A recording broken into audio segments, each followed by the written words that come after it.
Welcome to the Whitney. Thank you for joining us tonight. Whether you're here with us at the Whitney or whether you're tuning in virtually, we're happy to have you.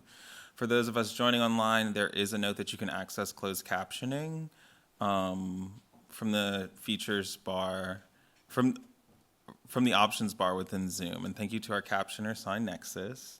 A note for those of you who are in the room, the exits are located in the back of the theater where you came in, and restrooms are on this floor and can be accessed if you go out of those doors and take a right.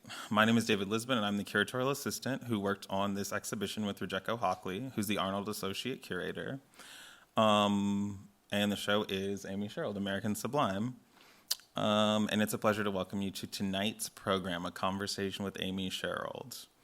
Tonight's conversation will be between the artist Amy Sherald, writer and cultural commentator Touré, curator Rujeko Hockley, my boss, artist and activist Arewà Basit, and they will talk about the exhibition, Amy Sherald's practice, and her unique approach to representing Blackness through her depictions of everyday Black Americans. This public program was conceived and developed in close dialogue with Megan Hooer, who works in our public programs department at the museum. Touré will be our moderator, so I'm going to briefly introduce him and Arewà. Amy Sherald obviously needs no introduction, and Rujeko Hockley, curator at the Whitney. She curated the Whitney Biennial in 2019. Touré is an author and journalist based in Brooklyn. He has published 6 books, including I Would Die For You, Why Prince Became an Icon, and Who's Afraid of Post-Blackness, a look at what it means to be Black now. He hosts the podcast Touré Show, and he loves using media to help challenge people's perceptions of themselves and the world around them. Arewà Basit is a non-binary, trans-femme, Brooklyn-based artist, actor, singer-songwriter, and co-founder of Legacy, a Black queer production collective. Basit made their television debut in MTV's first queer dating show, Are You the One? Through their artistry, Basit empowers all Black folks, and especially Black trans and femme folks. Their debut single, Fluid, serves as a personal ode and love letter, a celebration of gender and sexual fluidity. Tonight's program considers the America we've inherited, its changing landscape, and the histories of human experience that define how we understand this country we call home. With that in mind, I want to acknowledge another history of this place. New York City is located in Lenape-Hoking, the ancestral homeland of the Lenape people. Their name Manhattan comes from their word, Mannahatta, meaning island of many hills. The museum's current site is close to land that was a Lenape fishing and planting site called Sapon-Canacan, or tobacco fields. Manhattan and all of New York City as we know it reflects the ongoing displacement of this region's original inhabitants and the Lenape diaspora that exists today. If you're joining us online, please take a moment to identify and recognize the indigenous people who have always and continue to steward the land from where you're joining us. This has been a wonderful show to work on. These paintings are so beautiful and have taught me so much about painting, and I hope that if you haven't had a chance to see the show, that you get to see it before it closes on August 10th. I also want to thank Hauser and Worth, Madeline, and Joanna for all of their help across this exciting experience. And of course, Rena and the rest of Amy's sort of cast of collaborators. And with that, I will welcome everyone to the stage. Thank you.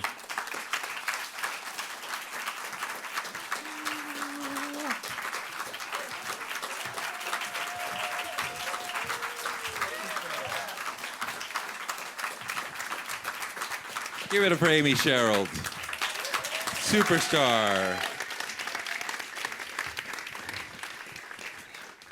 Thank you guys for coming out. I'm Touré. Have you guys seen the show? It's an amazing show. Congratulations. Thanks. I'm glad this is a small audience because it feels all cozy and like not so intimidating because I can see all of your faces. And that's like not exactly ideal for me when I'm giving a talk. But we have AC. It makes me nervous. Good. That's good. When you look at the show and you see what the artist has done, what do you think? What has she been trying to say all this time? I like this artist thing in second person. Yeah.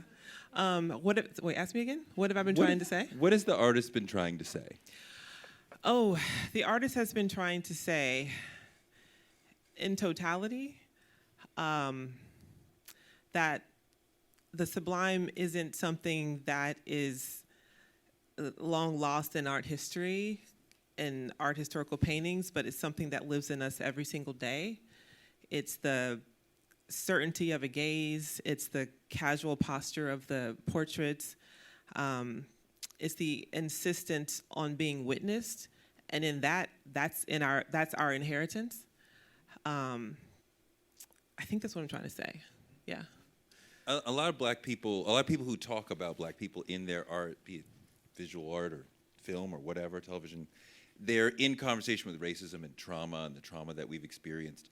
And I don't know where that is for your characters. I see a lot of like dignity and like they are calm and it relaxes me as opposed to what other people. So where does the racism and the trauma exist in the world of these characters? I mean, we all carry it in our interior, right? So it's all there, but I don't feel as if it's something that I have to wear on my sleeve. I think it's something that when I think about it, so like, and I have to go back, I guess, and like this whole body of work is also born from the idea of creating a narrative that was extricated from a dominant historical narrative.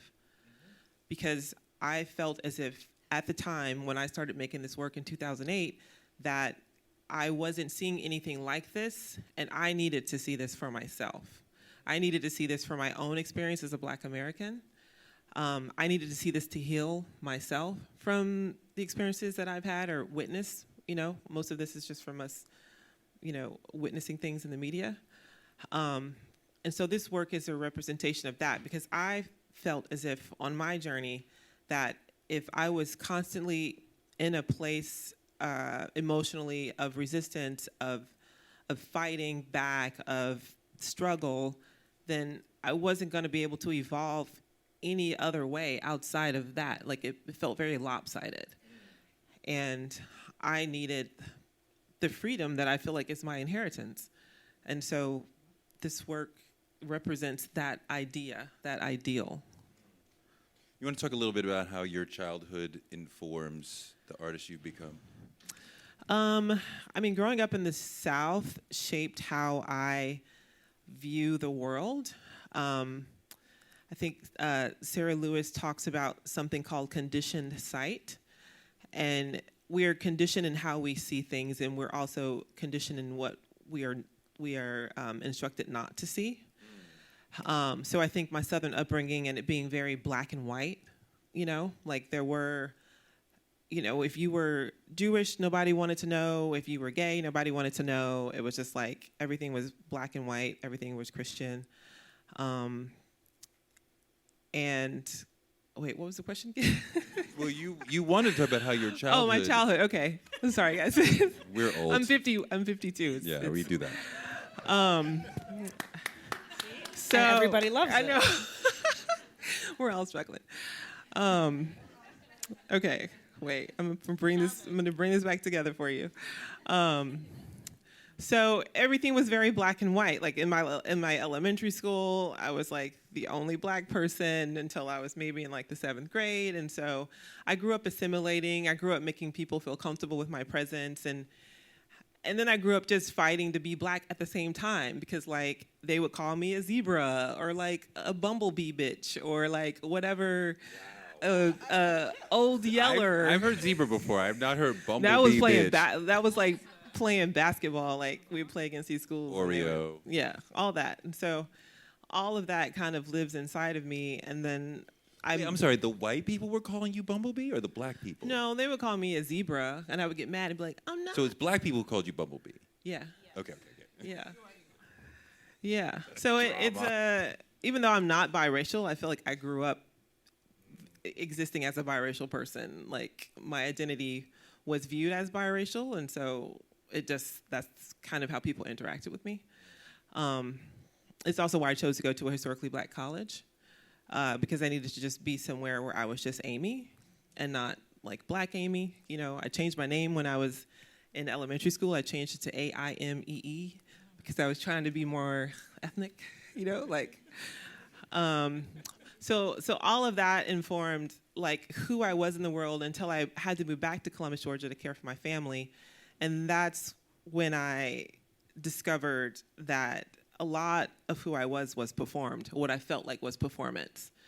And I wanted to get down to the nitty gritty of like who I really was as a person, like who was I without all of this Southern, etiquette, upbringing, debutante, like all those things, like having parents that were born in the 1930s in the South,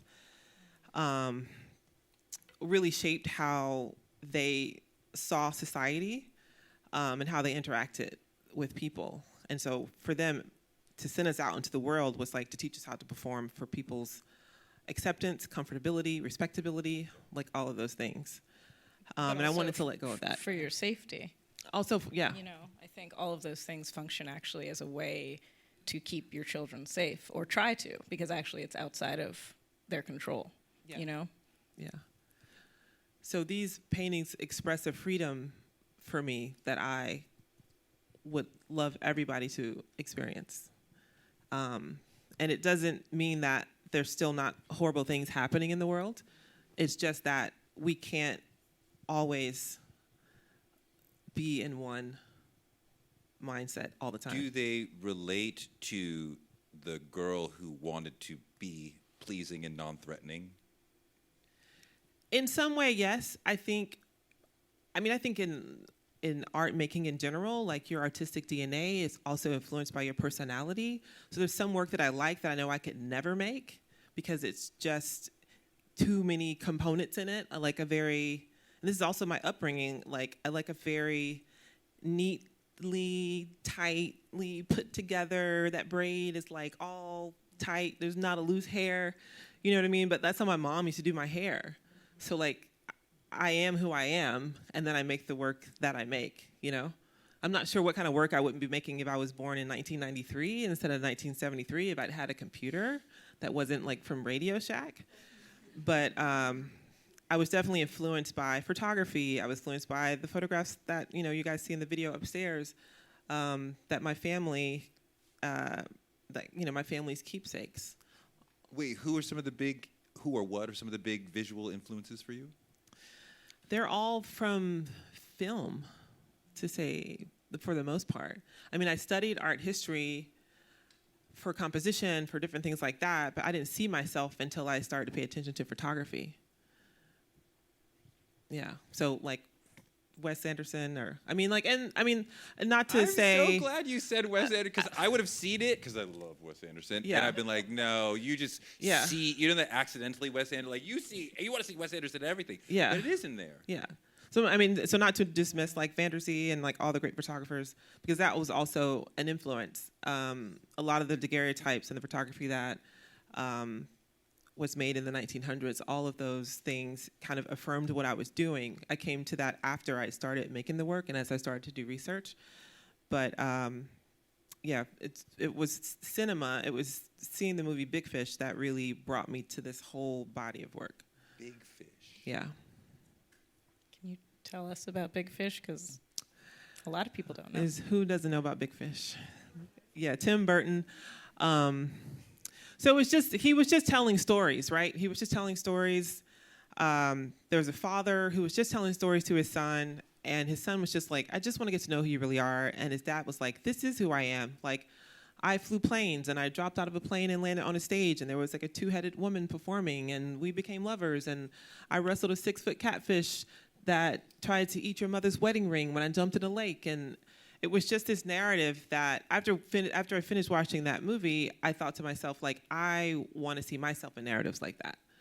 I wanted that experience. Like, I felt a little bit jealous, like I wanted to feel the same kind of.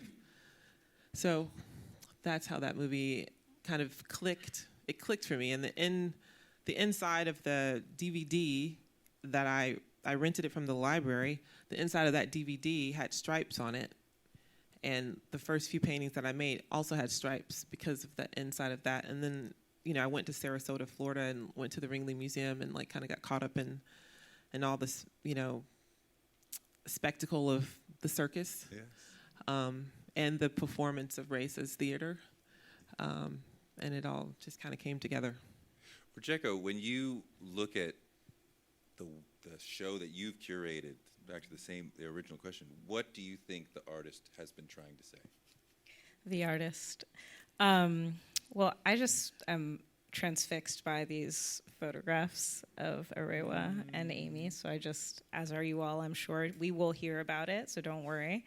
I just want to say that, and thank you, Touré, and all of you for coming tonight. The show, the artist, what is the artist trying to do? I think the artist is trying to be a person in the world and find a way for other people of all races and ethnicities to also be people in the world. And that is the fullness of our existence as human beings, whether that is positive, negative, traumatizing, historically informed, frivolous, fantastical, imaginative, creative, like accessorized. You know, I think the kind of power of the show and what I really, as a curator, wanted audiences to be able to see is this idea of like our shared humanity, this American sublime. Like, it's a little corny maybe, but I really believe it, and I think that when I see people in the show and I kind of see how people experience the artist's work,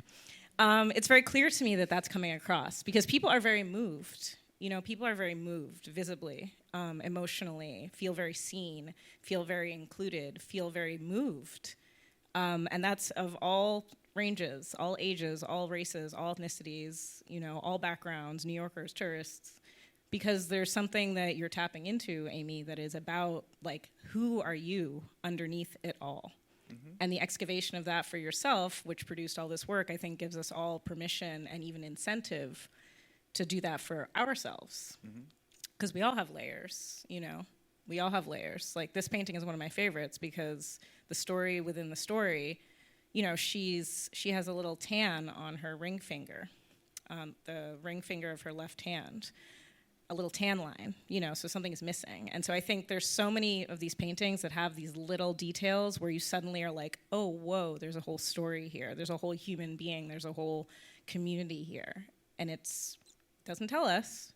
We could be wrong about the story, but everyone has a story, Arewà, I get a lot out of the quiet dignity of all these people and how they're so well dressed, they're so sort of like just internally at peace, and so much of black art giving us the trauma and the chaos, and to come to Amy world and it's like, oh, it's peaceful here and it's black and it's beautiful, and like, I love that. That's part of what I'm getting out of it. What do you think that she's been trying to say?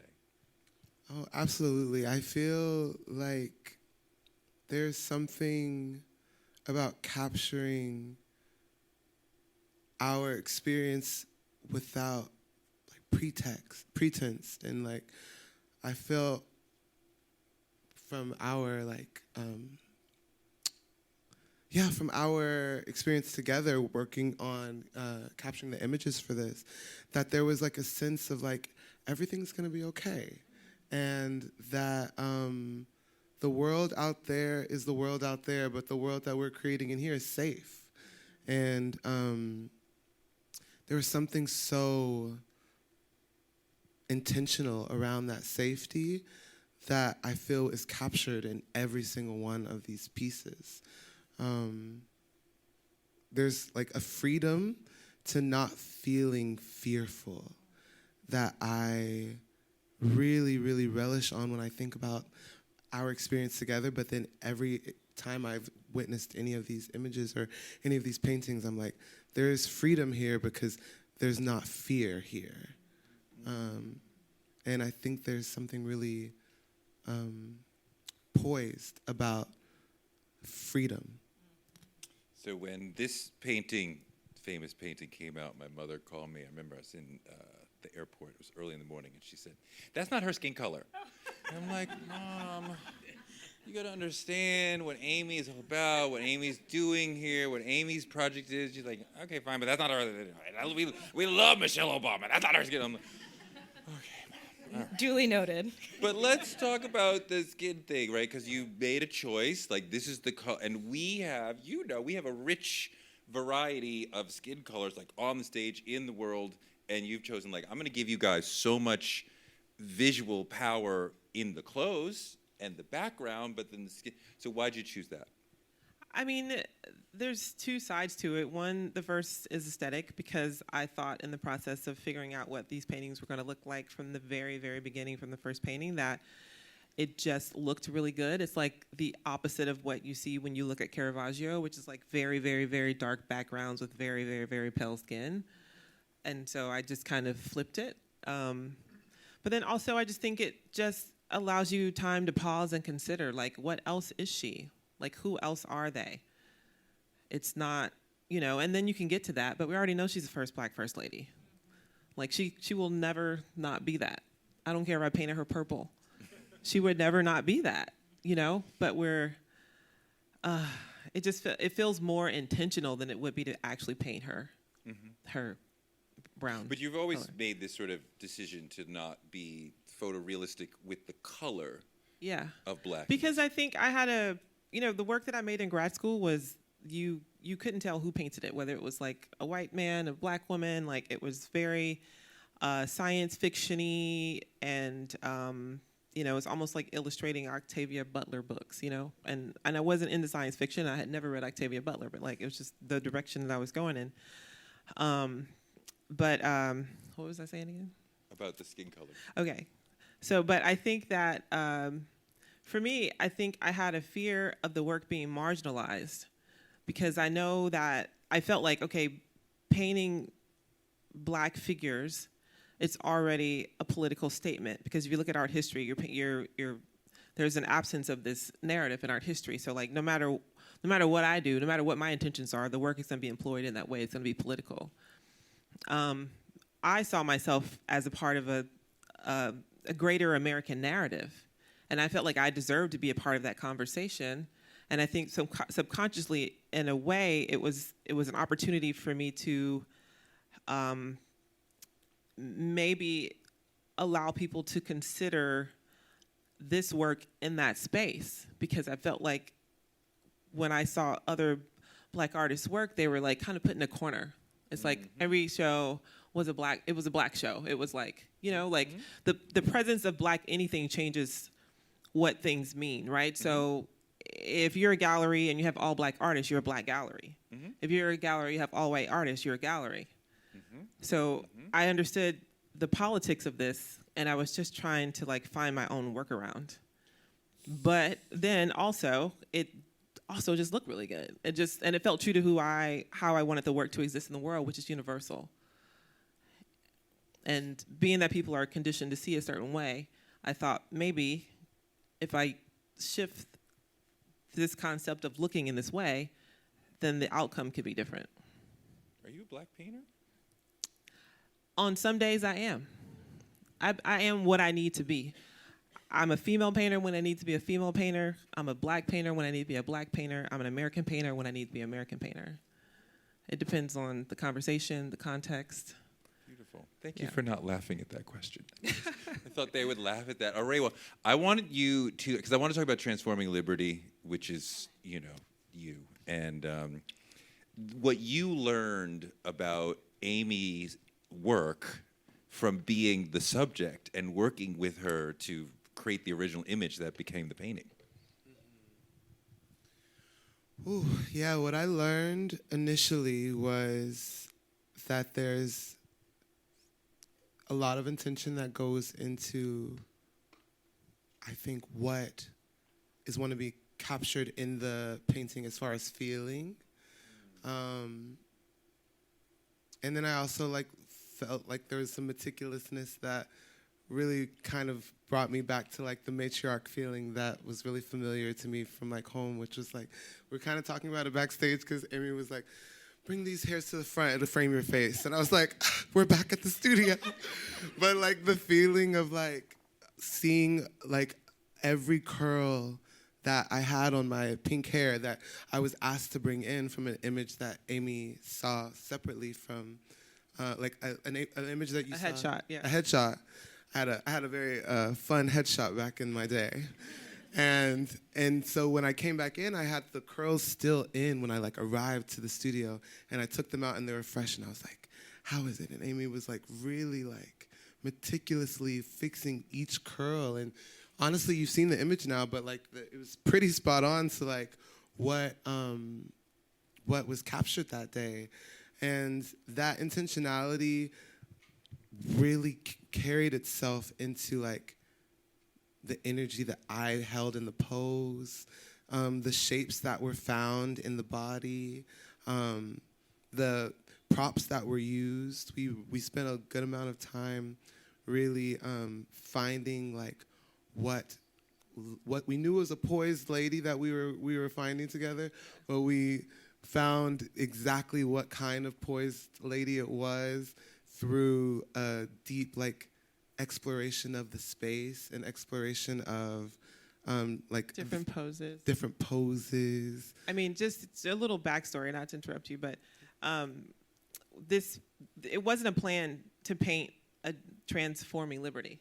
I had a plan to paint Arewà. I wanted to paint a trans person. And I was going to recreate John Singer Sargent's Madam X painting with Arewà. So I had spent all this time, we had gone to Brooklyn. We were like looking for furniture. We're looking for that specific table at antique shops and like the perfect black dress and all that. And I try not to overplan, and I kind of like to let what happens, because I'm a believer that like the universe unfolds at its will, and I'm just here to like ride the wave. So while she was posing in one of these dresses, I guess you did it in the gold dress first, she just kind of put her hand up like this, and then the idea came, and then we're like, somebody get a paper towel holder or something, Literally because paper I need to make sure that I can, if I decide to use this image, that I have her hand like posed in the right way, so I can like draw it correctly. And because of everything that was happening, because trans rights are being taken away, I just felt like it was the right thing to do at this time. I felt like it needed to be done at this time, and I just didn't want not to waste the moment, but like I didn't want to waste the moment on a John Singer Sargent painting, who I love deeply, and will probably still do that painting. But in this time, in this moment, this painting is so important, and it needs to be witnessed. Trans bodies need to be witnessed, and in order, thank you.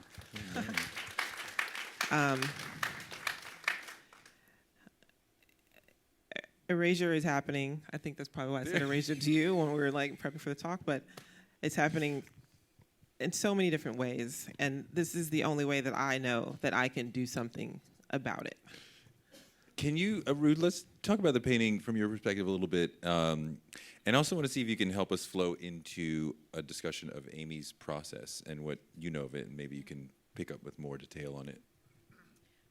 Well, the first time that I saw the painting was in your studio, in a much obviously earlier iteration. It wasn't finished yet. And I had maybe seen a couple of pictures that you'd sent me, and then I saw it in person, and of course was kind of really blown away by it.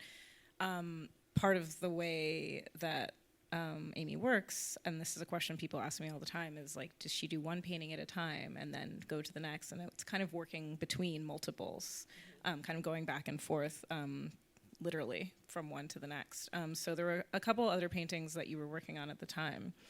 So I saw it, and it was incredibly striking, like in its unfinished state, like a beautiful, beautiful painting. And then I had the great pleasure of going to the Performance Space New York Gala where Arewà performed, and I was like, do I know her? Where do I know her? Like, literally up on a stage, amazing, and was like furiously texting Amy, like, Arewà is here. Because I didn't know I just knew you as this person from this painting. I didn't know your whole kind of career and presence and all of it. So that was a really amazing moment of these ways in which everybody is known to someone in these paintings. There's the Michelle Obama, there's the Breonna Taylor, who are known to many, many, many people, globally known for polar opposite differences, which, herein lies the kind of psychosis of Black life in America. But everyone is known to someone, so it was really amazing to see you in your kind of element and make the connection to the painting.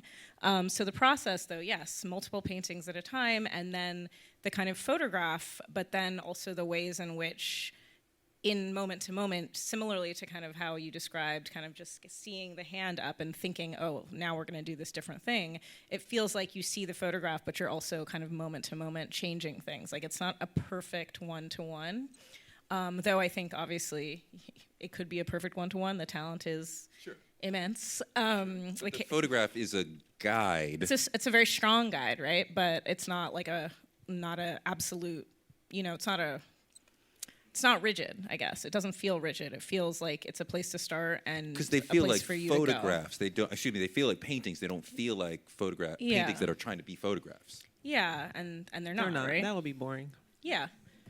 And I wanted to just say, speaking of, because many people also, the gray skin, I think we all had the same conversation with our various respective mothers, grandmothers, aunties. Oh, I got letters. Yes. Mrs. Obama is beloved, and do not mess with her in any way, shape, or form, which you did not, but that feeling of like... I tell a few people. Yeah. I was like, when she chooses you to paint her portrait, you can paint her the way you want to paint her portrait. And that but she chose is me. that on Wake that. that up. Wake that up. That is that on that.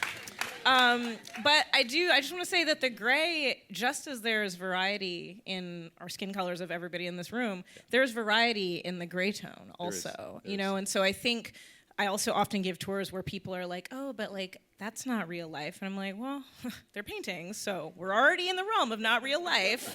Like, that, so just take it a step further. And also, yes, the variety of melanin is still represented, but it's in this gray scale. So there is differences that I actually don't know, Amy. This is a question I've often had. If the grayscale kind of tonal differences are accurate, quote unquote, to the model's skin colors, or if you're kind of in that way making your own kind of decision about where on this kind of spectrum of grayscale you might land someone rather. Yeah, it kind of depends on, for the most part, it's a one-to-one. I allow the background color, because I do that first on the smaller works, to become the undertone. Yeah. So you can kind of, and sometimes I'm like, why do I do that? Because like, for example, when I was painting Brianna, she looked very green for a very long, so it's like, I spend like 2 or 3 weeks on the faces because they're layered, and I do a lot of dry brushing and a lot of like, I don't do glazes, but just like thin layers of paint over and over again until I can get what I like to see in the nuances of the face. 3 months, 6 months? How long does it take to do one? It depends. Like the triptych took half a year and it almost killed me. And then, it depends. Like, so the cowboy hair, All American, wouldn't take as much time as the girl in the lemonade dress because it's just more pattern and stuff. But it's 3 to 6 months, about. Yeah. With all the distractions of life, yes. But it's 3. You're doing like 3 at a time. Yeah, because it takes time for things to dry, and so in all reality, I would much rather just do one at a time because that's what I used to do before I had a career. But the art market is fast and painting is slow, so you have to like re-strategize your practice. One of the most incredible things you ever said to me. You know what I'm going to say? No. She said, my waiting list is longer than my lifespan. Oh, yeah. I mean, that was such a long time ago, too, though. And it's still true. I mean, like, I'm with Hauser. We don't do waiting lists at Hauser. But yeah, I did. It was fun. I mean, it was affirming. You guys have to understand, I was 43. Okay, like I had been waiting tables until I was 36, 37. So like shit wasn't cute anymore. You know what I mean? And so like finally had the show in Chicago, just 5 paintings, and then from that one show, had all the interests that I ever wanted to have in my life, and just knowing that everything's gonna be okay. But it's not a lightning strike. It's you saying, I gotta get going. Like, you've had different health problems with yourself, with other people in your family. I had to, okay, now's my time, right? And you lit a fire under yourself, like, okay, it's time to go now. Yeah, I gave myself only one option, and this was the option. So if I failed, I don't know what I would be like. I always say I'd just be a wine som. Like, I don't know what I would be. I'd be selling wine. You'd be a broke painter. I would be a broke painter. I think at some point I'd probably have to like start making money.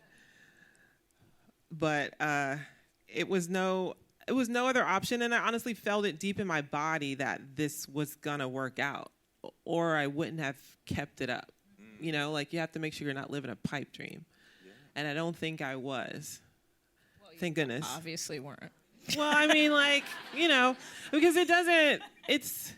We're all living it matter. with you, so it's okay. But there's so many artists out there that are like, their paintings are so beautiful, they're so good, and like they just don't make it. Yeah. So like part of it is just like luck meeting opportunity, and I say part of it was like me sitting in my studio and visualizing like exactly how I wanted my life to unfold. And I envisioned a show at the Whitney like 15 years ago.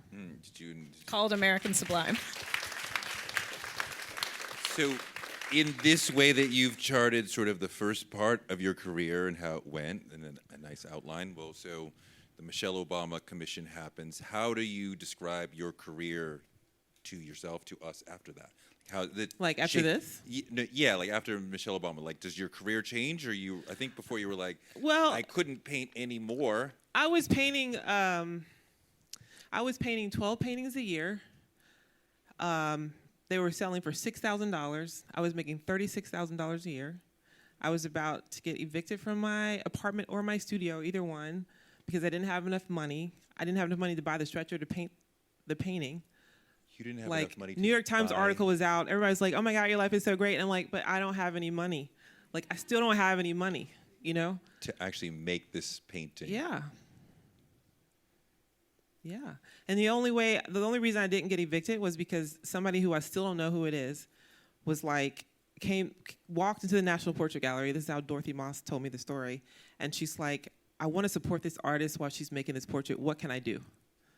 And Dorothy called me and I'm like, I need somebody to pay my rent for 3 months. Like, I can't afford to pay my rent right now. And that's what they did. And she just wanted to remain anonymous. Call it good karma, call it what you want, but like, stuff just always kind of worked out. But since then, it's more than 12 a year. No, it's less probably. Less than 12 a year. Yeah, I don't want to change. I didn't want to change my production. Like, I only have so much in me, and everything that I had in me, you're looking at upstairs. So what I'm going to do next, I have no idea. Because, like, I have emptied out my tank. Like, I've given you everything that I've thought of from the time that I was 15. Like, it's all up there in that room on the 5th floor. And so now I'm starting over in a way. And it's, like, really scary, but also very thrilling, I don't know what I'm going to do next. It's not like I'm going to make some drastic change, but I do feel like I want to play a little bit in the studio. I just want some time to, like, make some paintings and make some mistakes and, like, Look at that. A master saying, I want to make some mistakes. I just want to make sure that I'm challenging myself and not continuing to mine my own well, because I could do this forever, but then it would be not interesting, and then I would be bored, and then. Well, yeah, Ru, I think about like when an artist of this stature, when the Michelle Obama thing happens to you, and everybody else is like, oh, I want that. So do that for me, or do that to me. And then you get to a position where you're kind of stuck, like, well, I got to keep making this work because there's a million people who want me to do that. Well, I think mid-career is the hardest part of most artists' careers. There's so much attention around kind of emerging artists, around the kind of beginning of a career, and there's also energy and enthusiasm of youth, in the person themselves, or being at the beginning, regardless of how old you are.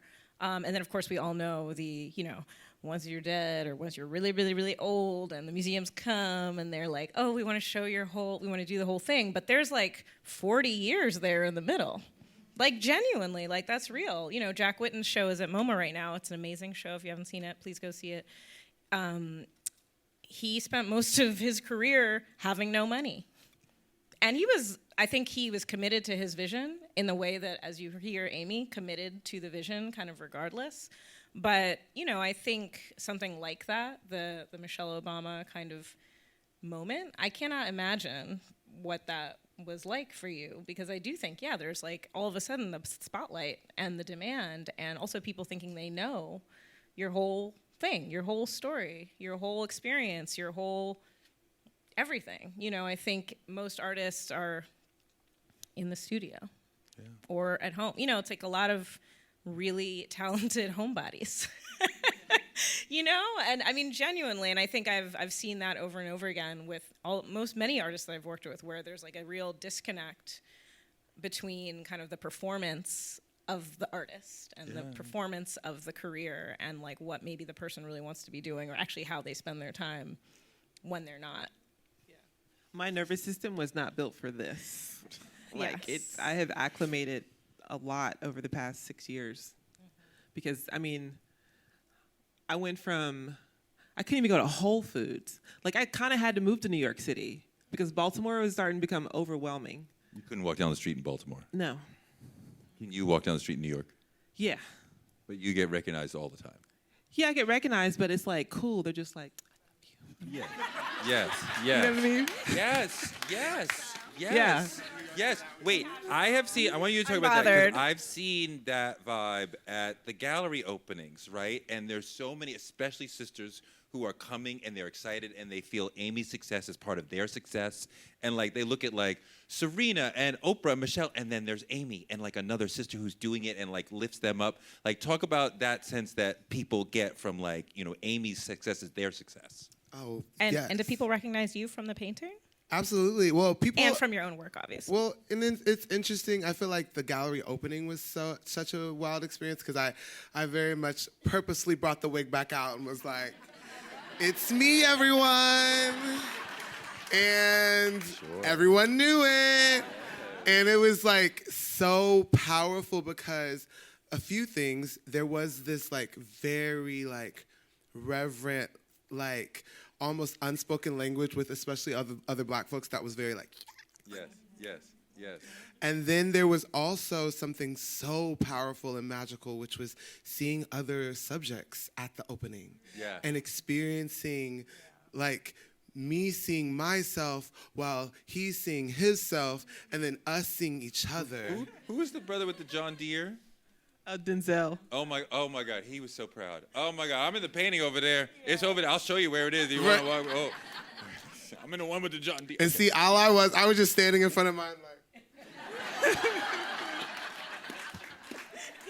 It was fab, but like that was, and it was such like cumulative feeling of pride that I felt we all really were able to tap into together. But like I've been on TV, so I've had the like New York is the coolest place for people to like know who you are, because there's definitely a feeling like on the subway where someone's like, I don't want to take too much of your time, but I love you.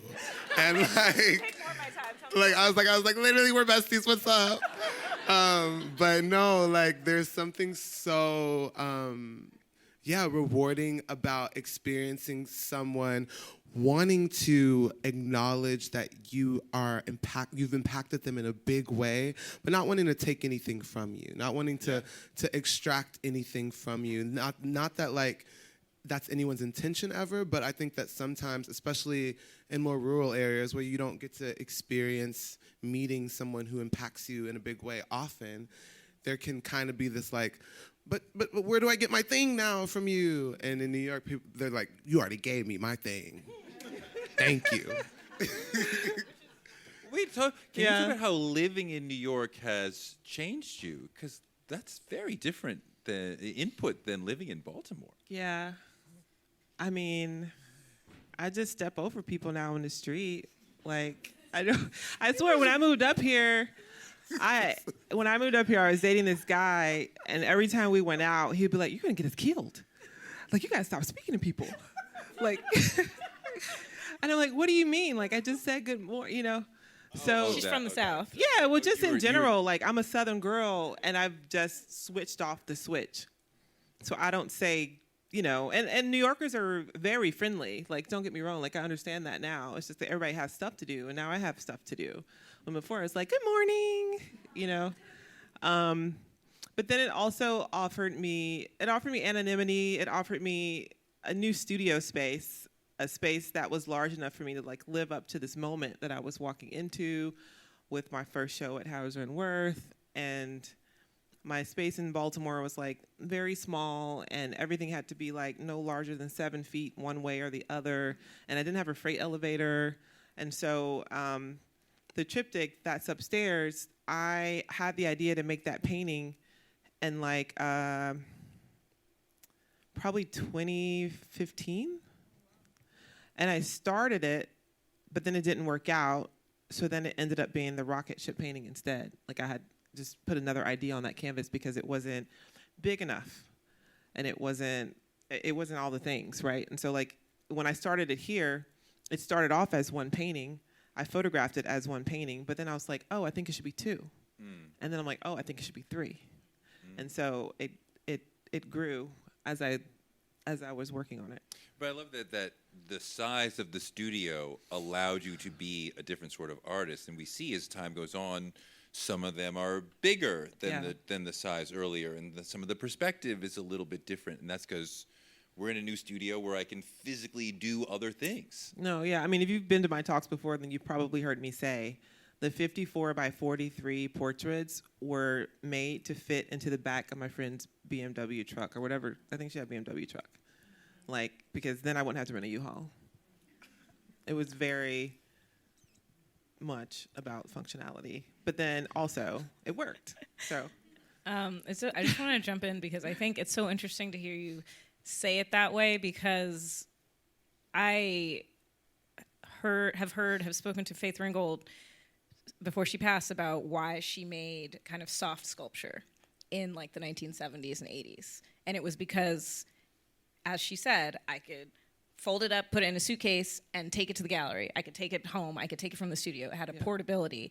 Other artists of that generation, Dinga McCannon has a painting that has a hinge. It's actually also a Statue of Liberty in the Brooklyn Museum's collection. And the top, the neck of the figure actually folds down.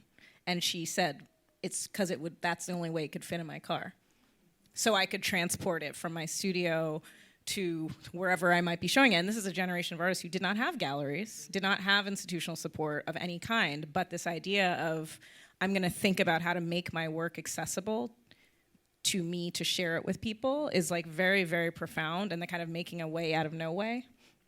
I think it's really important and really special to think about all the things that artists do to make their work, to put their work into the world, including logistics of size of canvas. Because we often think about, aesthetic choices, or, subject matter. Yeah. But there's all these other ways that you're kind of making your way out of no way. Yeah. Everything for me is like we measure the freight elevator in the building, and then all the canvases are made based on on that. Do you have a favorite brush?